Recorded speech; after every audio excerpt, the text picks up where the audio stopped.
Hello, this is Sam of Historiansplaining. A historian tells you why everything you know is wrong. These lectures are on SoundCloud, Stitcher, YouTube, and other platforms. And if you can contribute anything to help keep them coming, please go to my Patreon page. The link is in the description. And if you support at any level, even if it's just $1, you'll have access to my patron-only lectures, including the last myth of the month, which is about the Founding Fathers. And it's one that's actually pretty closely related to what I want to talk about today, Myth of the Month number 17, Anglo-Saxonism. So I'm going to discuss the myth of Anglo-Saxonism, which has come up in the news and in controversies recently. You may have heard of it. And then I'll also have a message for my listeners and my patrons, and a thank you to my patrons as I am approaching 100 patrons on Patreon. But first, let's talk about Anglo-Saxonism.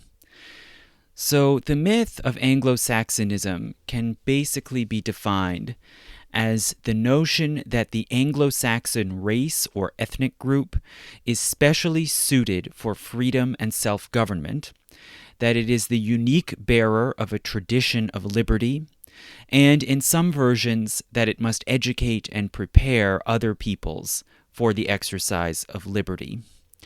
And for a very long time, for hundreds of years, Anglo-Saxonism was basically a political and historical myth, which could be used to account for England's special status in the world. It was basically connected to early English nationalism. But later, beginning in the Victorian age, it also took on racial meanings and became bound up with racist pseudoscience. So this is part of why if people make reference today to the Anglo-Saxons or Anglo-Saxon traditions, there's a great deal of ambiguity as to exactly what you're referring to and what kind of meanings you're trying to attach to this concept of Anglo-Saxon, which already, from its foundations, is an ambiguous idea and category. So if we go back to history and just start by asking, who are the Anglo-Saxons? Where does that notion come from? Who are you talking about? Well, the word Anglo-Saxon was created and is still used to refer to a supposedly coherent ethnic grouping. But it really began, as most ethnic groupings did, it really began as a political label, trying to create some kind of political alliance and collectivity, and in this case specifically in early medieval Britain. So Anglo-Saxon refers loosely to the assemblage of various different tribes and polities that were of at least partially Germanic origin, whose progenitors migrated from the European continent across the sea to Great Britain after the Roman withdrawal from Britain in the 400s and 500s. So there was, at that early point in what can be called roughly the Dark Ages, although that's also a very contested term, there was a power vacuum in Britain after the end of Roman rule, and various Germanic peoples migrated and settled and in some cases conquered portions of Great Britain. And it's that loose assemblage of people that we can call Anglo-Saxon. And I've talked about Anglo-Saxons before in several lectures, in Crossing the Waters about Britain in the Dark Age, in my series about King Arthur, in my lecture on Anglo-Saxon England and the Vikings. So it's something I've discussed a lot. So if you've listened to those before, you know more or less the sort of constellation of people and groups we're talking about, and I'll put links in the description to some of those earlier lectures. But basically, it's an umbrella term for this assemblage of Germanic peoples in Britain who were actually a kind of mosaic, or maybe you could say melting pot even, of different tribes and ethnic groups, Angles, Saxons, as well as Jutes, Frisians, and others, who settled in Britain, sometimes fought one another, sometimes fought against the previous inhabitants of Britain, the so-called Britons or Celtic peoples, and sometimes also absorbed these local pre-existing peoples in the island who were called Britons or Welsh or Welshmen. And this assemblage of people created a shared language which is called Anglo-Saxon, and which became the sort of main common language for communication around most of Britain. This Anglo-Saxon language is the ancestor of English that I'm speaking right now, although it sounds very different and is not really comprehensible to modern English speakers. And Anglo-Saxon, we know a certain amount about it because it also became a literary language. There is poetry and epics, historical chronicles like Bede's Chronicle and the Anglo-Saxon Chronicle written in this language. But it really is something of a misnomer. Linguists today would tend to say it's a bit of a misnomer to call that language Anglo-Saxon, even though it was the common language of Angles and Saxons, or this umbrella group Anglo-Saxons. But really it seems it's derived more from Frisian, which is a language spoken on the upper coast of the Netherlands, and that was brought over by Frisian migrants into Britain. And still today, if you hear Frisian, it is the most closely related language to English in existence. So in all of these ways, this is a very, ambiguous and you could say historically questionable term. How coherent were these different Germanic groups? Why are they associated together in this kind of bucket? Is it really just a way of distinguishing migrants from local native people? And where did their language come from? What do they really have in common? So this raises the question of why do we call them Anglo-Saxon? Why is that the common accepted term? And this term, this name and category, Anglo-Saxon, was actually created almost at the time. It was created in the 9th century because of a specific political situation at that time. And that situation came about not because the Germanic invaders somehow naturally united together against the Welsh or Britons. That is not what happened. They set up a whole variety, a kind of kaleidoscope of different kingdoms all around the island. Rather, what made them come together and forge a sort of collective identity was their wars against the Vikings. So, several hundred years after these so-called Anglo-Saxons had invaded and settled in Britain, they were then followed by another Germanic invading group, and that was Norse Vikings from Scandinavia, particularly from Denmark. So the Anglo-Saxons often referred to them simply as Danes. And as the Danes invaded and conquered and pressed westward through the island, basically the remaining Anglo-Saxon polities had to somehow unite together, and they mainly rallied around the one strongest Anglo-Saxon kingdom still standing in the west, which was called Wessex, and particularly under the leadership of Alfred, or Alfred the Great, as he's called, they were able to rally their defenses and begin to push back and press the Danes back eastward and retake territory from them. So Wessex for a long time was in the lead of this sort of native Anglo-Saxon or older migrant Anglo-Saxon resistance against the Vikings. And as they took territory back from the Danes, they annexed areas that had different ethnic and ancestral backgrounds from Wessex. So Wessex was more specifically a Saxon kingdom. So before the Viking invasion, you had this, as I said, a mosaic of kingdoms around what's now England that spoke different dialects, that had different ancestries, different laws and customs, different royal houses. And those in the south tended to identify themselves as Saxons, whereas further north, in areas that became known as East Anglia, Northumbria, they were Angles. And meanwhile, there were other areas that were dominated by Jutes, or maybe even other groups we don't even know about. But Wessex was a Saxon kingdom. It means Western Saxons. And as they pressed eastward and took over areas that had previously been part of East Anglia and that were inhabited by so-called Angles, they had to forge some kind of unity, and it wasn't always an easy process. There was conflict and resistance, but in order to help create a united front against the Danes, they sort of merged Angles and Saxons together into this one new term, Anglo-Saxon. And from that point onward, the kings of Wessex were traditionally called, quote, Rex Anglo-Saxonum, king of Anglo-Saxons. So this was a conscious and intentional political move to try to form a unified identity in this ongoing campaign against the Vikings, which eventually succeeded after more than 200 years of struggle. So the term was first invented probably under Alfred the Great. It continued to be used, at least in formal settings, later in the 900s.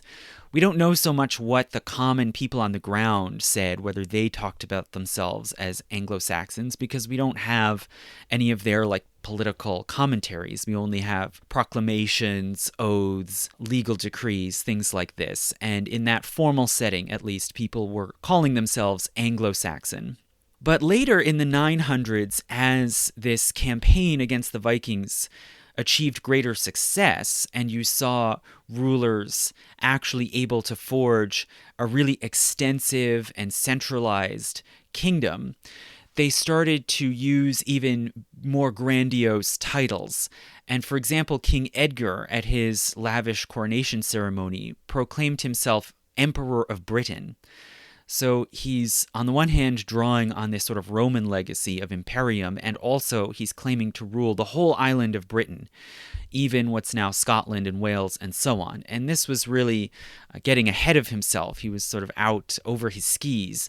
But even as these ambitions had to be trimmed back a bit, it became possible for rulers in the later 10th century and the 11th century to claim control over a large area of Britain, basically all around where Anglo-Saxon was the main shared language. And they claimed this as a realm which they called Anglia, or later in English, Engeland, right, the land of Angles. So the Saxon part sort of got dropped out. It just wasn't important or relevant anymore. And increasingly it seems that this effort to unite an English-speaking realm really succeeded. And in the 1000s, more and more people did refer to themselves as English, and these smaller ethnic distinctions didn't really matter as much. So you can see where Anglo-Saxon, as a concept, it's a bridge in more than one way. It's a connection between Angles and Saxons, and also it sort of paved the way towards a more effectively consolidated English identity, which then superseded it, and Anglo-Saxon sort of faded into the background. So it's a term that was invented as a broad grouping, basically in contrast with other competing groups. On the one hand, the Romano-Britons, these previously existing Roman and Celtic peoples who were in the island before the Germanic invasions, and then even more so against the Vikings and the Danes, this later wave of Norse invaders. You could say, in a way, it's a victim of its own success. Once a consolidated realm was created, this simple notion of English and England really took over, and Anglo-Saxon faded as a kind of artifact of history.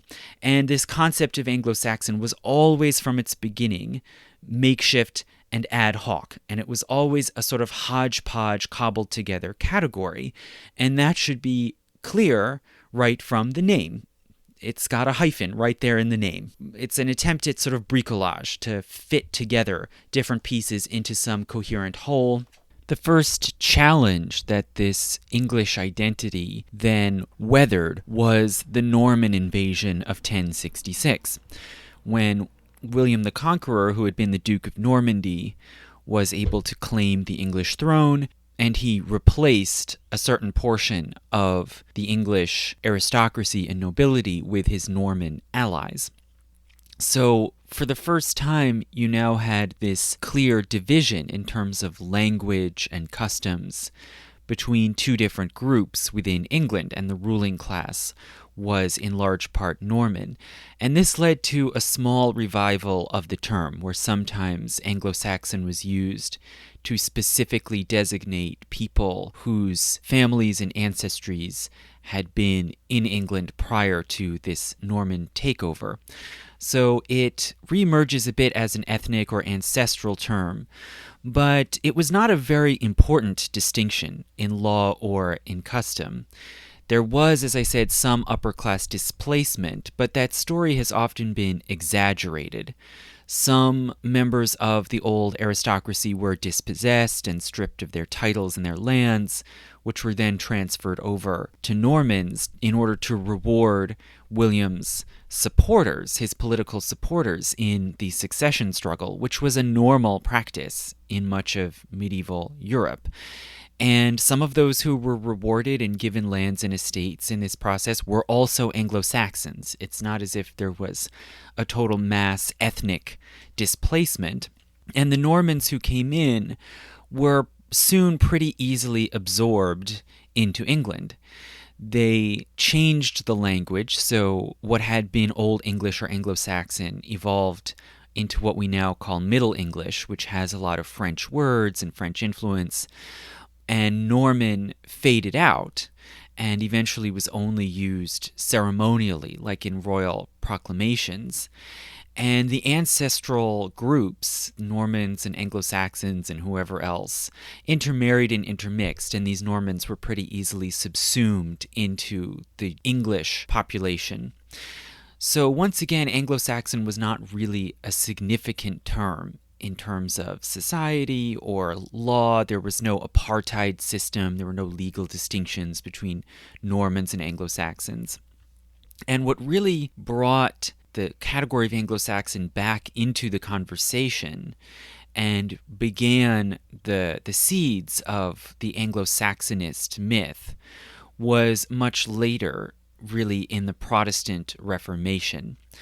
So in the late Middle Ages, there was something of a notion of England as being especially free among European countries, English subjects having a lot of rights and entitlements, which distinguished them, say, from France. Some of these were contained in statements of rights like the Magna Carta. But at the time, the Magna Carta didn't have all that much importance. It was largely just codifying the demands of barons as against the king. It wasn't seen as a big life-changing event. There were regular meetings of the Parliament as it became more and more of an entrenched institution, and so there was some sense of difference between England and the countries on the continent. But what really caused a rupture and brought this contrast to the forefront was the Protestant Reformation. And once England embraced Protestantism, separated from the Church of Rome, a lot of these English reformers connected the Protestant cause to a sense of English pride in their liberty. And especially under Queen Elizabeth, she put herself forward as not only a symbol and embodiment of the nation, but also as the leader and protector of Protestantism, and this image was vindicated then by the defeat of the Spanish Armada. So a lot of fear and contempt and animosity towards Catholic Europe was woven in then with both English pride and Protestantism. And Catholic Europe was cast and portrayed as corrupt and greedy, with a repressive clergy, the people as being indolent and corrupted, and it was portrayed as a repressive civilization, tyrannical, with the church dominating politics, in contrast to England, where you had a church with much more modest legal and political claims that was subordinate to the civil authority. And a lot of these reformers looked back, as other Protestant reformers did, they looked back to the primitive church of antiquity or the early Middle Ages. And for England, that especially meant looking back to the supposed half-legendary early Anglo-Saxon missionary church, which they presented as more pure, less corrupted, in contrast to the Catholic Church. So this idea of a sort of good, pure, virtuous, and more free, uncorrupted Anglo-Saxon past starts really in the Elizabethan period. For a while, it sort of fades out, but then comes back very dramatically again after 1700. And at that point, it becomes politicized. Really, the notion of England as politically distinct, as more free, as possessing liberty, this takes on a whole new urgency in the 1700s when the classical republican tradition comes more and more into the conversation. And you have this increasingly wealthy, dynamic commercial society, new classes arising in the towns and cities. And they want a political voice, and they see models and inspirations in the ancient political republican tradition, in the writers like Cicero and Polybius, as well as in the Italian Renaissance with Machiavelli and writers like that.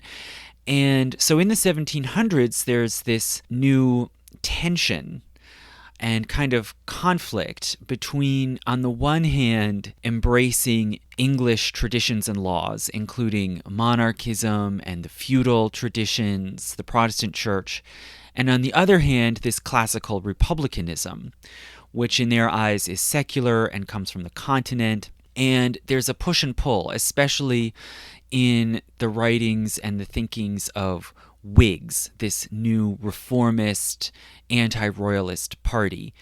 And one way to reconcile this conflict between English patriotism and classical republicanism was to look through English customs and laws and the sort of accumulation of common law and the English Constitution and sort through and distinguish which of these laws and customs are supposedly Anglo-Saxon and hence are connected to this kind of ancient liberty, and which ones are Norman and hence foreign. And so it's really the Whigs in the 1700s, as part of their creation of Whig history and this myth of continual progress towards greater and greater liberty. It's these Whigs who embrace the Anglo-Saxons as exemplifying the tradition of liberty, which is then the main thread and theme of English history. And they go back and even draw on ancient descriptions like Tacitus's treatise about the Germans, where he portrays them as relatively free and equal, defensive of their rights in a sort of quasi-democratic tribal society. The Whigs argue that these free institutions like councils, parliaments, trial by jury, they argue that these things are essentially Germanic, that they were brought over by the Anglo-Saxon migrants into Britain and flourished in early England, but then they were supposedly crushed by the Norman yoke. And this is the sort of dramatic phrase you see a lot in Whig history, the imposition of foreign tyrannical rule by the Normans. And the major example of this sort of Whig history is Catherine Macaulay's History of England, which she published in 1763. And her history casts the constitutional struggles that had been going on in England, like the Civil War in the 1640s and the Glorious Revolution in 1688. She casts these as fights between essentially Anglo-Saxon liberty and Norman tyranny.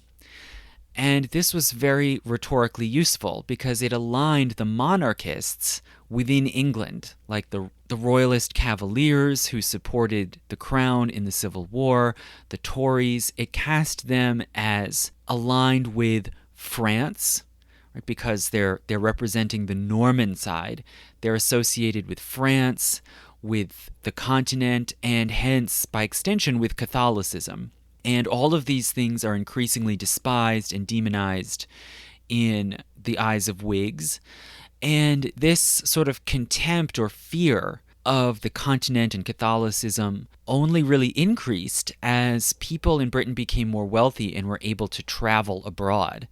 And there's a great deal of literature about Britons going to France and Italy, Germany, Spain, to see the Roman ruins, to see the great cathedrals, but then coming back with just a disgust for what they see as a backwards, corrupt, rundown society with kind of superstitious, ignorant people, in contrast to much more modern and efficient and enlightened England.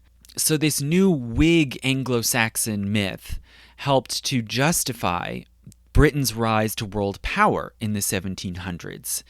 And it claimed that the British, because of this Anglo-Saxon heritage, were better suited than other Europeans to govern themselves and also to educate and civilize the world. They were seen as bearers of traditions that equip otherwise primitive people for self-government. So sometimes they would even speak specifically about how primitive and crude the lifestyle was of these Anglo-Saxons, and yet they had this sort of essential strength and pride in their self-government. And they argued that other people could evolve along similar lines. They could be educated, Christianized, civilized to the level of Britain, and hence prepared then to be self-governing nations like Britain. And in this way, this growing British Empire could be cast as a kind of extended tutelage where other peoples, whether they were colonists, primitive colonials, or natives, could go through a sort of extended tutelage and preparation for eventual independence, as opposed to being subjected to simple superstitious backwards tyranny like the other European empires, like the French and the Spanish. So obviously, it all fits together into a very self-flattering picture for Britons in the 1700s. And this mythology was also taken up to a great degree in America. And many British Whigs, including Catherine Macaulay herself, sympathized with the Americans when they rebelled against acts like the Stamp Act and declared, taxation without representation is tyranny, demanding a voice in their own government. And many American revolutionaries themselves also embraced the myth and saw America as sort of the place where this Anglo-Saxon history would be fully realized. An example of that is Thomas Jefferson. Jefferson was an Anglo-Saxonist, and when he was part of the discussion about creating a great seal for the United States, something like, it's sort of like a flag, if you're going to be a country with sovereignty, you have to have a seal. And Jefferson wanted the seal to depict Hengist and Horsa, which are the legendary Anglo-Saxon brothers who supposedly led the first migration and invasion of Anglo-Saxons into Britain. And you can see how an American like Jefferson could see Hengist and Horsa and their sort of Anglo-Saxon fleet as forebears, people who had crossed the sea, colonized a new land, and supposedly brought this Anglo-Saxon liberty with them. So this sort of Whig Anglo-Saxonism had a lot of appeal on both sides of the ocean. As for evaluating it against history, there is some limited basis for it. You can see where there are some points you can marshal in support of this mythology. There are common traditions of institutions like trial by jury that are practiced and have been practiced from time immemorial in Scandinavia and in these Germanic northern parts of Europe, and it's plausible that those came over with the Anglo-Saxon migration into Britain. There was considerable decentralization and local self-rule in Anglo-Saxon England. A lot of government took place in the small local councils of groups or wards called hundreds. And the monarchy in Anglo-Saxon England did have very limited powers, which we can see in certain customary statements and acts like the so-called coronation oaths, where new kings, when they were crowned, would make pledges to respect various customs and the rights of subjects. So, there is some basis for this idea that Anglo-Saxon society had a great deal of respect for subjects' ability to govern themselves or take part in government. But at the same time, these institutions have very close parallels in places all over Europe, including, for one thing, Greece and Rome, where we have a lot more records, but also in other parts of medieval Europe. Things like jury trials. There were sort of jury trials with large randomly selected juries in ancient Greece. And in different ways, juries were employed in various parts of Europe. Also, local village autonomy. The so-called hundreds in early England are not unlike the small local villages that could form their own councils and even set their own laws and ordinances all around medieval Europe. And also limited monarchy. It was normal in medieval kingdoms for powers to be divided between the crown, the nobility, the church, and all kinds of various regional institutions, parlements in France, and so on. So that kind of limited and divided government was not unique to the Anglo-Saxons. And furthermore, all these things I mentioned, like trial by jury, they were only definitely codified into law in England after the Norman takeover. So it may be that they have a lot of their roots in the Anglo-Saxon age, but we really don't know because they're not clearly written down until the Norman age. And the big example of that, as I mentioned, is the Magna Carta, which all kinds of Whigs and Anglo-Saxonists like to point to as the great embodiment of this ideal of the free subject and the limited powers of government. Well, that was only signed in 1215, so more than a century after the Norman conquest. And King John, who signed the Magna Carta, was forced to sign it by an alliance of nobles who are commonly just called the barons, and the war that they were engaged in is sometimes just called the Barons' War. And so you could say, well, this is a case of Anglo-Saxon liberty asserting itself against Norman oppression, but most of those nobles were also of Norman extraction. It was largely an intra-Norman affair.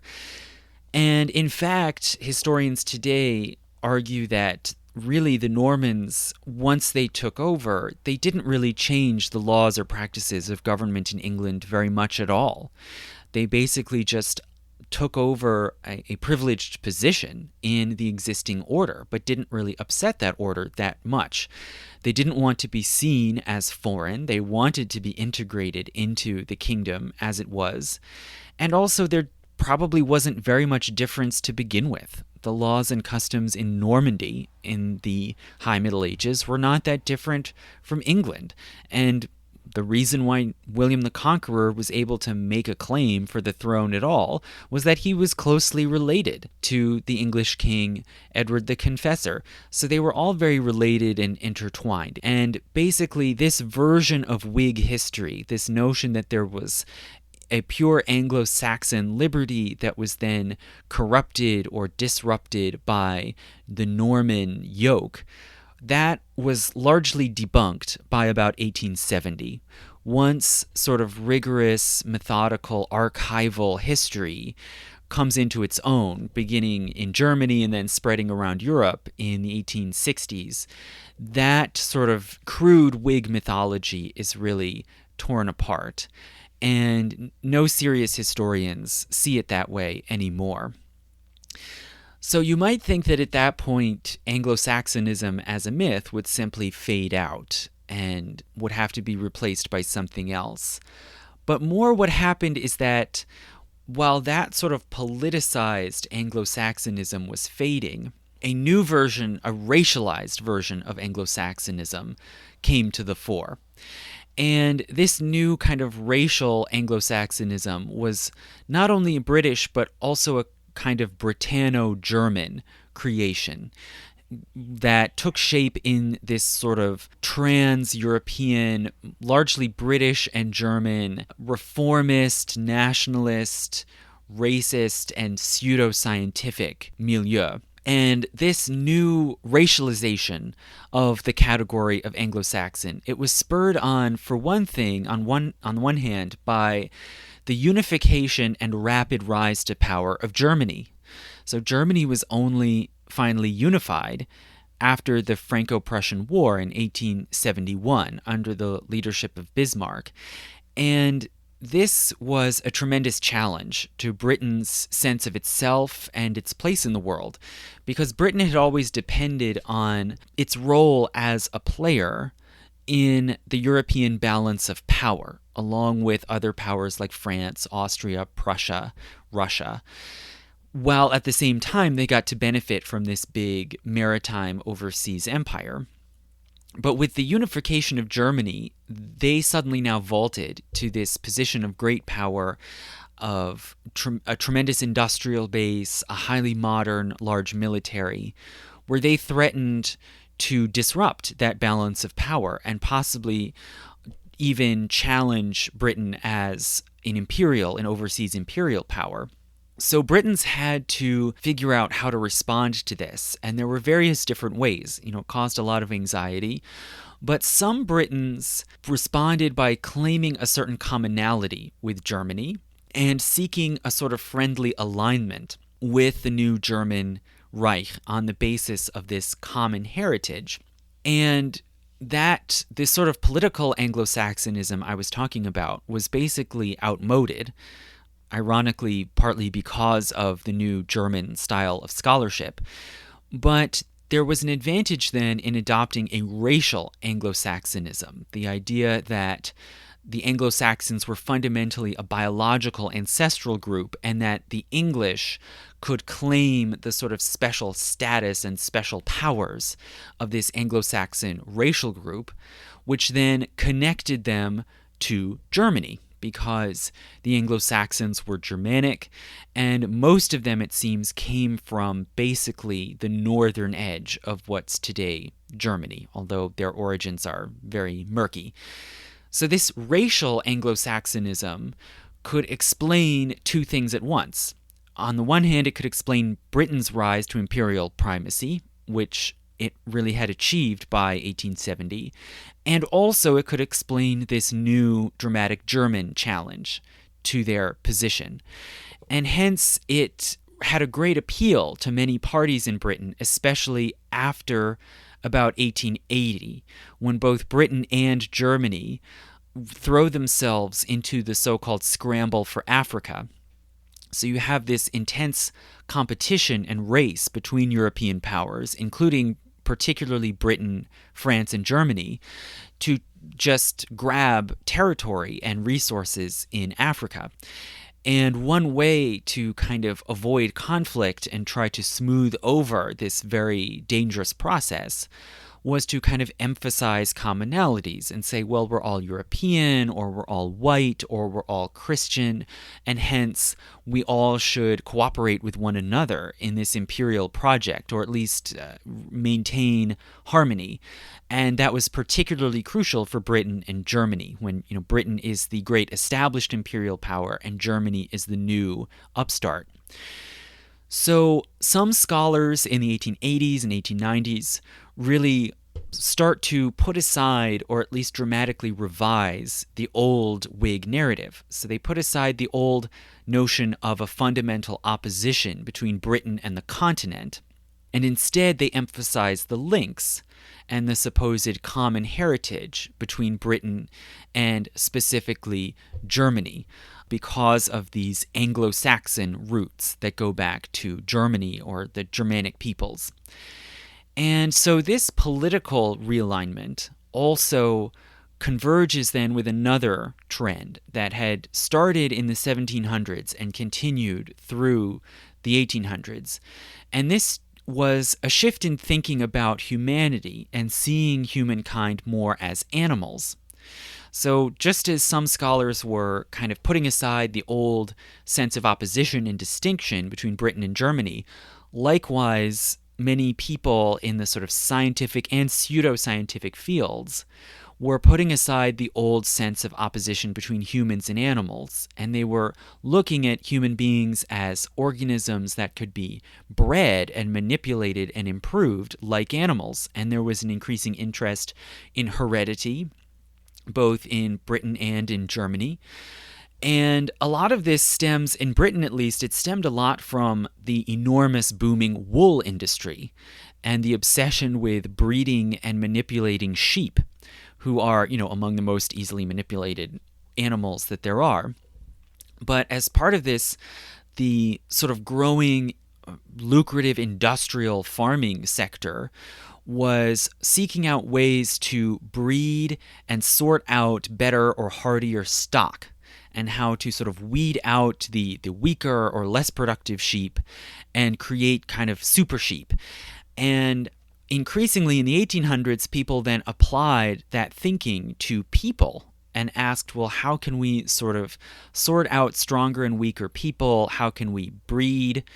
This was the roots of eugenics. The animal breeding sector produced the early forerunners to Darwin's theory of evolution, and this came from sheep and also dog breeding practices. And sometimes this carried over to how people talked about humans and even talked about themselves.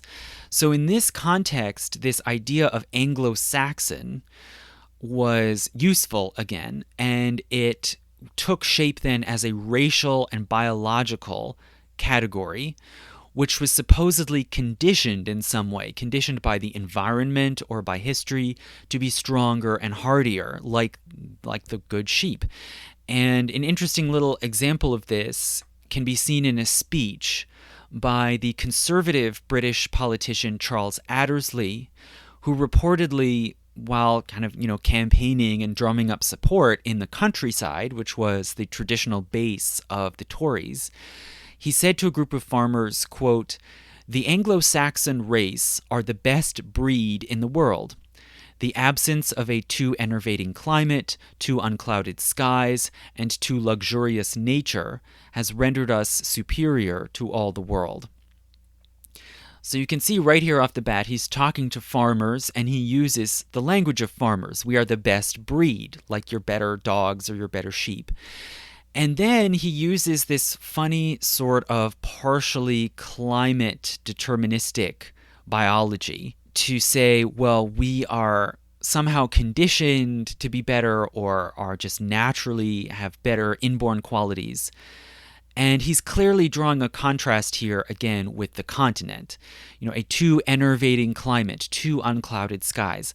This is drawing on the idea that the Mediterranean and Southern European peoples are sort of lazier or weaker because they have this more pleasant, easy climate, whereas the British are tougher because they have to deal with the the delightful British climate. Somehow this also translates then into a better nature. The continental Europeans have, quote, too luxurious nature, right? They're too lazy, they're too greedy, they're too indulgent, whereas the British, by contrast, are tough and hardworking.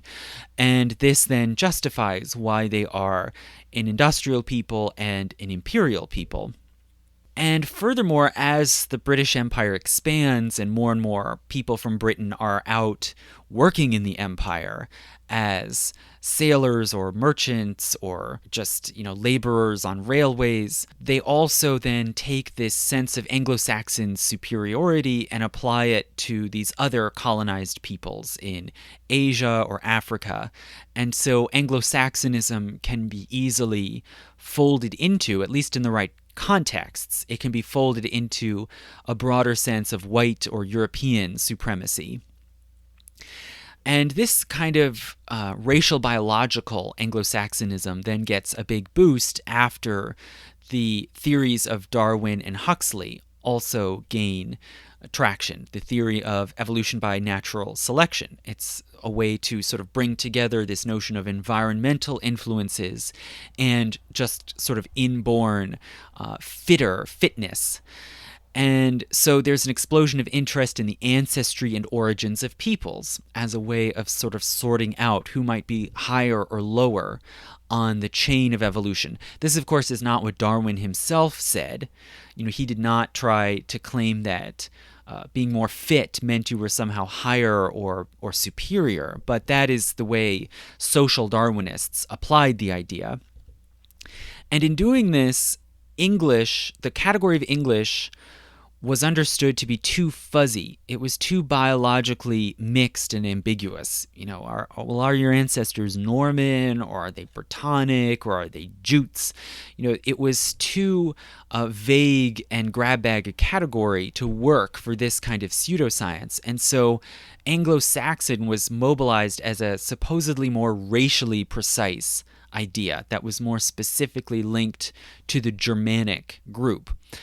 And so pseudoscientific racism and Anglo-Saxonism really reached their height basically in the early 1900s, right at the peak of the British Empire.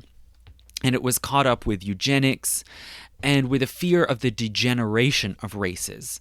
So this is another kind of odd idea that a lot of social Darwinists and racial pseudoscientists took up, the notion that even if a certain racial group was superior or more fit, it could degenerate and fall on the scale if it intermixed with others.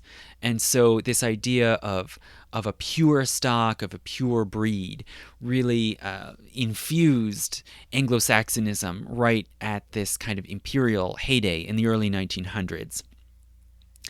And the justification for the British Empire changed and evolved. Instead of being civilizational and the idea that the empire is good if it Christianizes people or educates or prepares people to be more civilized and leads them towards independence, instead, many people shifted over to a racial and biological justification, which claimed that the natives were just inherently inferior, lower on a biological scale. They could never reach a British level of civilization, and hence just perpetual rule by Britain was justified. And one promoter, a major influential promoter of this kind of racial Anglo-Saxonism, I don't know exactly which claims or arguments he subscribed to, or what his precise version of Anglo-Saxonism was, but certainly a big promoter of this overall mythology was Cecil Rhodes, who was an industrialist and mining magnate who made a lot of his fortune from colonial mining in Britain's colonies in southern Africa. So he was someone who spurred on and benefited from the British takeover of much of southern Africa.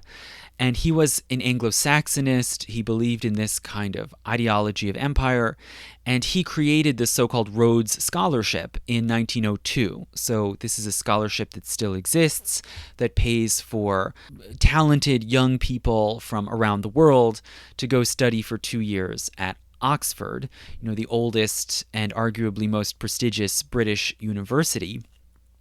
But when the Rhodes Scholarship was first created, its purpose was to foster unity, especially unity among the elites of English-speaking countries, and hence to foster a sense of Anglo-Saxon racial unity among the leadership classes. So at that time, when the scholarship was started, eligibility for it was for young men from Britain, the British Commonwealth countries like Canada and Australia, the US, and Germany. So he connected Germany then as part of this sort of broader Anglo-Saxon sphere. And that seems to have been a common idea at that time, that this Anglo-Saxonism could ensure a sort of ethno-racial unity and alliance between Britain and Germany. Now, of course, it should be obvious that all kinds of things are wrong with this kind of biological essentialism, right? For one thing, heredity does not have the kind of power that these racial pseudoscientists like to attribute to it.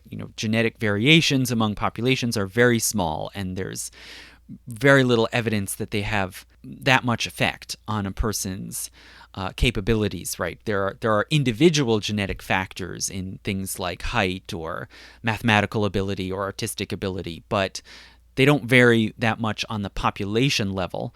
But even putting that aside, the English population, as I said, is really heterogeneous. And in terms of their ancestry, they're a very complicated mix of pre-Indo-European populations that were there even before the Britons, Celtic or possibly sort of hodgepodge Indo-European groups that spoke Celtic languages like the Britons or the Welsh, Romans, Germanic migrants, including the so-called Anglo-Saxons and the Frisians and others, Norse. There was a big infusion of Norse ancestry from the Viking invasions, Norman, French Huguenot, etc., etc. So the English population has really always been a hodgepodge group. And today, when we look at actual genetics, which we can do, and knew nothing about 100 years ago, we can actually take people's genomes and compare them against each other and see who is related to who shares common genetic traits. And the English population seems to be more Brittonic than Anglo-Saxon. So they're more closely related, by and large, to the population of Ireland, which is traditionally regarded as a Celtic country, more than they are to Germany or Denmark. So this idea of the English being sort of essentially or biologically Anglo-Saxon just does not hold up. And always from the beginning, this decision, this strategy to identify the Anglo-Saxons as the supposed root of England or the real English people was always political. There are political reasons to cast it that way. So this mythology, this new biological Anglo-Saxonism, would break down pretty quickly when the political situation shifted. So it wasn't the discovery of new or better biological information that ultimately put this racial Anglo-Saxonism out of the forefront, that relegated it. It was changing politics. And so this scheme of Anglo-Saxonism was really challenged and disrupted, obviously enough, by World War I. This deadly, destructive, existential struggle between the Allies and the Central Powers, particularly Britain and Germany. And because of this disruption, Anglo-Saxonism had to be radically reformulated and redeployed in a different way that no longer tried to cast Britain and Germany as somehow essentially aligned. And this recasting of Anglo-Saxonism mainly happened in America. So America really becomes the new home of a new and ethnicized Anglo-Saxonism. So as I said, early on it was politicized, then it was racialized, and then in the 20th century, especially in America, it was ethnicized.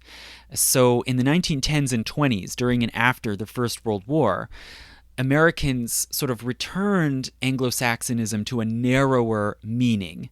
And more people used Anglo-Saxon, not in this sort of broad racial sense of all these different Germanic peoples, but rather meaning more just people of English ancestry or English stock, in contrast to ethnics, right? As Americans like to say, ethnics, people who aren't Anglo-Saxon, which can usually mean Irish, Germans, Italians, East Asians like Chinese, and others. And so in America, Anglo-Saxon takes on a combination of narrower, more specific ethnic connotations and also class connotations.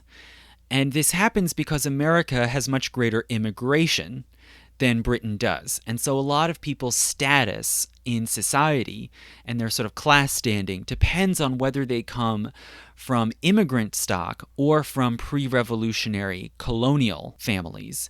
And Anglo-Saxon can be used as kind of a byword for people with that colonial, largely English background.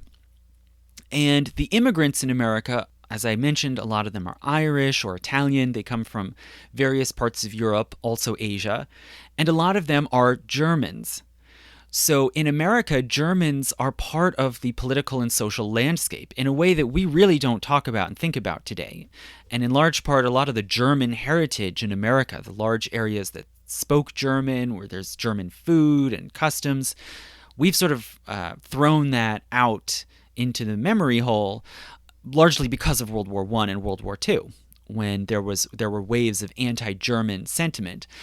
So Germans were part of the immigrant world in America, and the traditional existing upper classes and middle classes looked down on these Germans, saw them as foreign and suspect and often dangerous.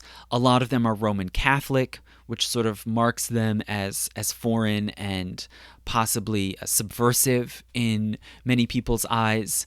They have different customs, different languages, and also in the later 1800s and early 1900s, there's a period of great labor militancy, And a lot of German immigrants were radical.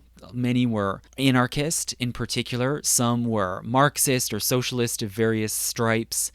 And a lot of the leading agitators in places like Chicago were German radicals. So in America, Anglo-Saxonism completely drops this idea that Germans somehow fit in together as part of this Anglo-Saxon race or Anglo-Saxon family. And rather, the traditional sort of genteel upper classes in America, especially in the Northeast, they take up this new Anglo-Saxonism that emphasizes America's connection to Britain, who are our allies in the First World War, and that excludes Germans. And so this Anglo-Saxonism is embraced at the old universities, which are increasingly prestigious, places like Harvard and Yale. It's used as an argument for studying English history and especially English literature. So this is when you see things like Chaucer and Shakespeare really being integrated into the curriculum. And it serves as a way of drawing distinctions between the kind of longer established local elites of America and immigrants, especially Jews. So Jews by this time, many of them are native born in America, they're native English speakers, they do very well academically, many of them are qualified to join these elite institutions, but people need a way to argue, to close the door and argue that they don't really count, even if they're sort of book smart, they don't have our good old Anglo-Saxon virtues. So it's used as a justification for maintaining the special closed status of the Northeastern elite and their institutions like the colleges. It's also used as a justification for American empire. Right? So America becomes an imperial power. After the Spanish-American War, they take over the Philippines and suppress an independence rebellion in the Philippines. And this Anglo-Saxonism can be used to counter an older national exceptionalist idea, which had been prevalent in most of the 19th century, the notion that the U.S. was unlike Europe and that it was non-imperial and hence different from Britain. But with the 20th century, people cook up a new rationale for why it's good for the U.S. to be an imperial country like Britain and to go out there into the world alongside Britain and try to shut out and outcompete the Germans, who are more dangerous. And it then also allows for and justifies an increasing mimicry and borrowing of imperial practices from Britain. So on the one hand, you have this older national exceptionalism that we don't do the sort of things Britons do. And then against it, you have this rising Anglo-Saxonism, which holds that the U.S. should be like Britain. And along with that, there's also a new historiography, a sort of imperial school of historiography, which argues that, the revolution was just kind of a misunderstanding, and really Britain and America have so much in common and should be aligned together. And with this Anglo-Saxonism already kind of starting to circulate among the elites, World War I was really seized upon then as an opportunity to celebrate this supposed Anglo-Saxon heritage. The idea we must make the world safe for democracy, right? We are also protectors of this tradition of liberty as against the continent, and particularly Germany. Right? So there's a contrast with the Germans. There's a great fear. The American media and propaganda and the American government drum up fear of the Kaiser, this sort of uniquely dangerous, repressive, kind of primitive tyrant. If you look at the propaganda from during the war in America, they referred to Germans as the Hun or the Huns, this sort of impersonal, animalistic mass. They're often depicted as kind of like King Kong, sort of these big, just furry, animalistic, bestial gorilla monsters who are coming to steal Anglo-Saxon women, basically. And so this is a new sort of racialized Anglo-Saxonism that is conveniently aligned against these Germans who are cast as somehow Eastern, right? Not only not Anglo-Saxon, but not even European or not human, ultimately.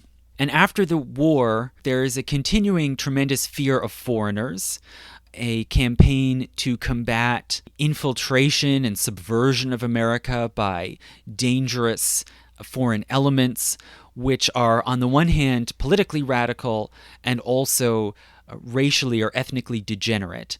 So there's a great Red Scare in the 1920s, which is anti-Marxist. It's spurred on by Bolshevism and the Russian Revolution, as well as kind of racial eugenics. And all of these arguments are then used to justify the immigration restrictions in the 1920s. So there had already been previously immigration restrictions barring Chinese immigrants, but the 1920s is the first time that the U.S. starts to limit immigration from Europe.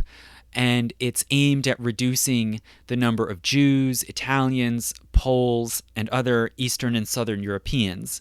And these immigration restrictions were promoted in large part by genteel, upper-class Anglo-Saxonists, especially in the Northeast. A lot of the same people are also promoters at the same time of the Founding Fathers myth, which I talked about in my last myth of the month for patrons, that people like Warren G. Harding introduced this concept of the Founding Fathers as a way of fostering the notion that Americans all belong to one family and come from one stock, right? It's a familial metaphor, and hence the people who trace their ancestry back to the Revolution or the colonial era are kind of born into this American ethnic family in a way that the immigrants are not, or at least that is a way you could interpret it and apply it in an Anglo-Saxonist fashion.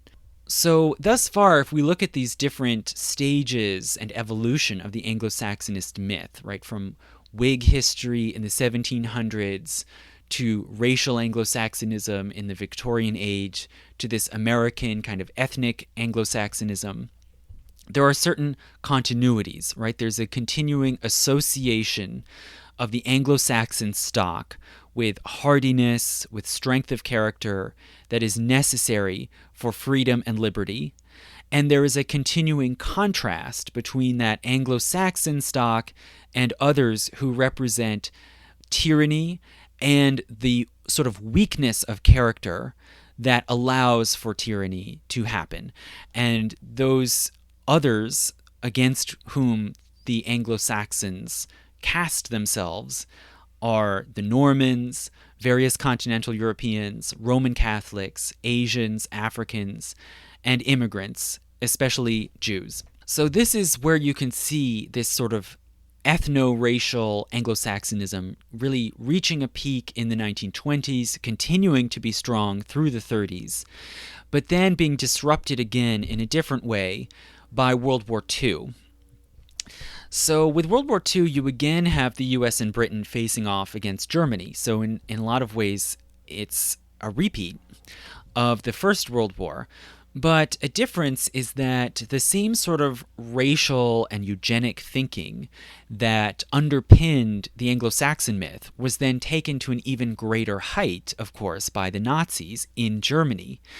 And so the struggle against the Nazis and the victory against the Nazis resulted in a massive discrediting of eugenics and race science. Not to say that these completely went away. They did persist in different places in different forms, but they were largely, again, relegated out of acceptable mainstream political discourse. And they were seen increasingly as German and not American. There was a wide rejection of anti-Semitism, at least the racial biological form of anti-Semitism that had been so embraced by the Nazis, and also a weakening of the ideological underpinnings of Jim Crow. Right? If practices like ghettoization and concentration camps and the Nuremberg laws, if these things were such anathema to American values, then that really undermined the philosophy of Jim Crow and helped then to pave the way for the civil rights movement starting in the 50s. And so in all of these ways, racial Anglo-Saxonism became outmoded, or at least very politically uncouth, after World War II. And this idea of a superior Anglo-Saxon race or ethnic group had to shift to a very different terrain.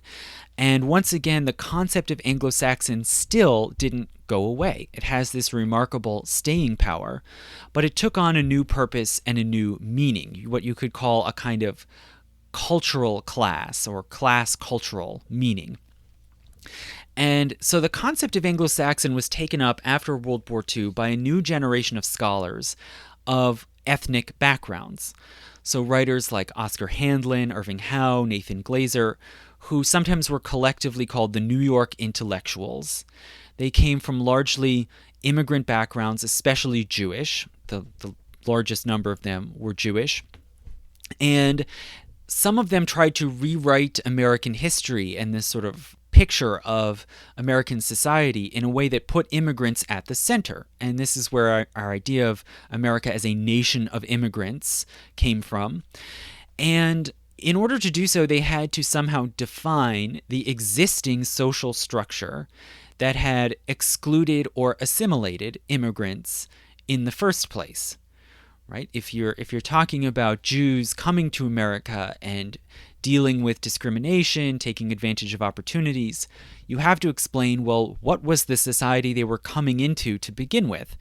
And who were the elites with the power to decide who got assimilated and in what way?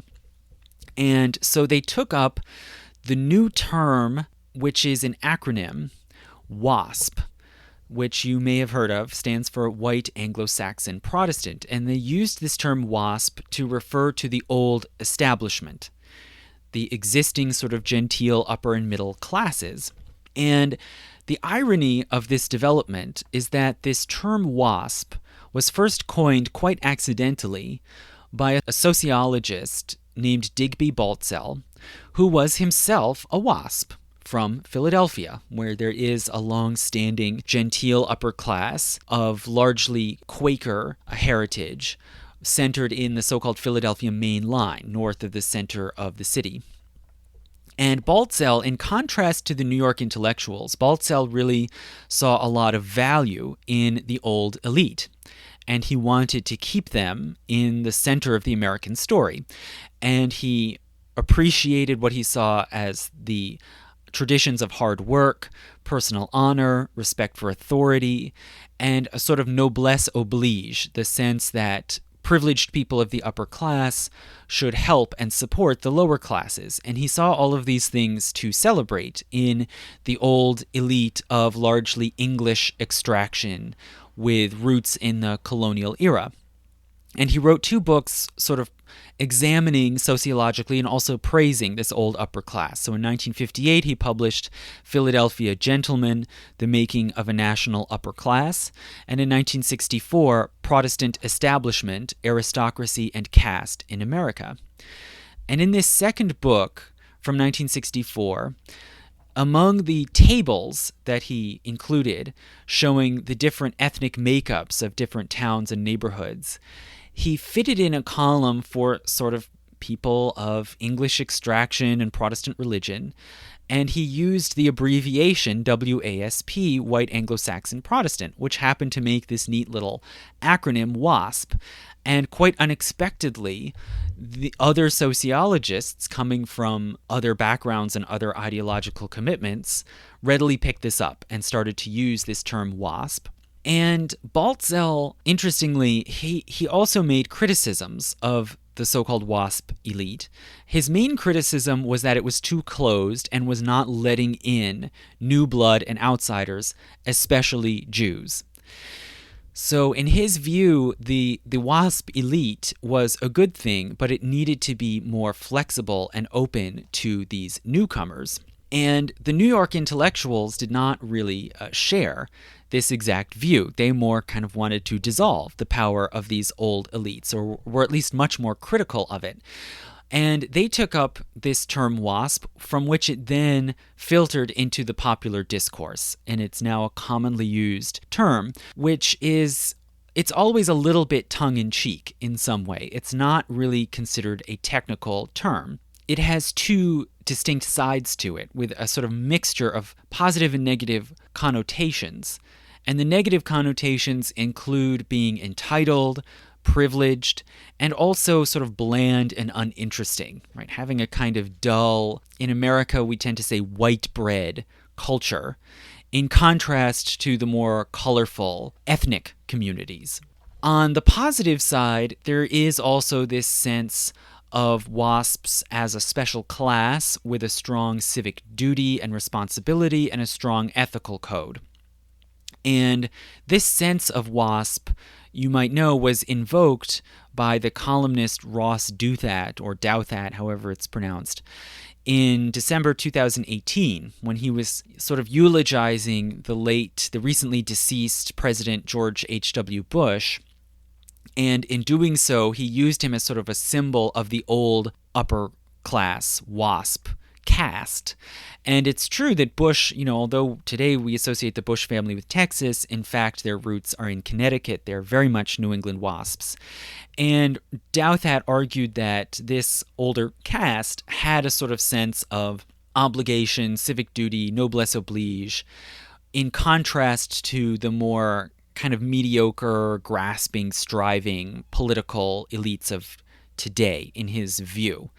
And this column was widely slammed. It caused a nice little eruption of controversy, a little frothy eruption, as now happens regularly in the age of Twitter. But part of the upset stemmed clearly from the ambiguity of the use of this word WASP, where on the one hand, it can be taken to have this kind of class cultural meaning, like Digby Baltzell was first trying to put forward, in a positive sense, that there are good things about a supposedly good upper class as long as it's not ethnically exclusive. But on the other hand, it necessarily has this Anglo-Saxon element and that sort of baggage of associations with racial pseudoscience, racial hierarchy, eugenics, and so on. So it really, touched a nerve in more than one way because of these multiple levels of meaning that can be packed into WASP and Anglo-Saxon. And ironically, really a lot of the confusion and upset can be traced back to Baltzell himself and his choice to connect habits of character and the mindset of a social class to an ethnic category, something that he may not have really intended to do very consciously, but that ended up happening, again, just because of the label he put on those demographic tables. And you can see, I think, some similar patterns in other controversies that have erupted over the past several years when this term Anglo-Saxon comes up. And it's due a lot to the sort of holdover of these outmoded senses and implications of the term Anglo-Saxon. For instance, several years ago when Mitt Romney was running for president, he visited Great Britain, and reportedly he made an overture to officials in the British government and referred to the, quote, shared Anglo-Saxon heritage between the U.S. and Britain, which one could take, to give the ultimate benefit of the doubt, one could take it as a kind of naive invocation of this old Whig history and this idea of Anglo-Saxon liberty carrying over from Britain to America. But obviously, there are centuries since then of racial and biological meaning also loaded into the term Anglo-Saxon, which to some degree were always there from the beginning, right? It was always referring back to some sort of supposed ancestral forebears. But it was in the 19th and 20th centuries that that aspect was really emphasized. And similarly, as you may have heard, a sort of a caucus of conservative Republicans recently formed in Congress, in the U.S. Congress, which was looking to sort of preserve what they saw or defend what they see as the time-tested core traditions of America, including, in their words, Anglo-Saxon institutions. And, obviously there, even if you give the ultimate benefit of the doubt, it's unbelievably ignorant and naive not to see the obvious racial and ethnic implications of using Anglo-Saxon to designate what you consider to be more valuable or worth defending in America, in a country that, even if you think that there is such a thing as an Anglo-Saxon group or ethnic group, they are clearly a minority in a very diverse country. So really, these sorts of flaps and controversies and conflicts over Anglo-Saxonism, the myth of the Anglo-Saxons as a people or as a political tradition, are likely to continue. But as we can see from the very beginning, however you are deploying the notion of Anglo-Saxon, it has very little foundation in history. And really, it's a useful term only to refer to a limited set of people or constellation of loosely related groups in Dark Age Britain, a period about which we know very little and about which there are very few records. As an ethnic designation, it really is like all other ethnic designations in the sense that it was and continues to be mainly a political category. The notion of Anglo-Saxon was invented in the first place in order to try to cement a political alliance and a new polity as against the mix of possible enemies and threats in that specific place and time. And as one goes forward through time, all ancestral lines cross and mix, right? And all populations all around the world are all intermixed with one another. There is no perfectly isolated island, much less is Great Britain such a perfectly isolated island. There have been many migrations back and forth and all around the British Isles, and it would be a fool's errand to think that you could somehow trace out or mark out an Anglo-Saxon ancestral group more than 1,000 years after that political designation really became outmoded and irrelevant, in the same way that it's impossible to trace out institutions like trial by jury or parliaments or village self-government and claim that they have some sort of ethnic or racial root, when in fact they pop up in different forms, in related forms, in all kinds of societies. So sometimes people today will argue that the very category, the very notion of Anglo-Saxon is just inherently racist and should be thrown away. And I'm not going to take any position on that one way or another, except to say that if you look at the actual history, it's clear precisely when and where the term Anglo-Saxon is relevant and precisely when and where it is useful and clarifying to explain what was going on in a society. And that is in early medieval England. And that it was only used by people themselves for really less than 200 years in the 9th and 10th centuries. And as for today, it really has no application in today's world except as an ideological term. So thank you so much for listening, and again, if you can support at any level, you'll be able to hear all of my patron-only lectures, including the last one about the myth of the Founding Fathers. And as I mentioned, I am now pretty close to the benchmark of 100 patrons on Patreon. There are also some others who have given their support to the podcast directly through PayPal. So if you can do that, that's very much appreciated and welcome too. And so as I near this totally arbitrary threshold, I'd like to do something special, something as a reward for patrons. I've thought about just making a patron-only recording, discussing my own life story, sort of introducing myself a bit more. If you're interested in that, or if you have any other suggestions, something you'd be curious about, something you'd like for me to do, maybe something embarrassing, as long as it's legal, please go sign up on Patreon. And also, finally, as I told patrons in a message, I have been co-producing another podcast with my friend Michael called God Save America about religious groups in America. And it's clear that it would be much more efficient for everyone if we merged God Save America into Historiansplaining as a series, alongside other ongoing series that I've been producing. But it's gotten to be a lot to juggle. I think it's best to keep it to 3. So if you have been listening and you know which series you like more than others, among Myths of the Month, History of the United States in 100 Objects, Doorways in Time about archaeology, and God Save America, then please tell me what you think, which one you'd most like to see continued. And again, you can have an actual vote if you sign on as a patron, and you'll have access to all my patron-only materials, including the next patron-only lecture will be another Doorways in Time about a major archaeological discovery. Thank you.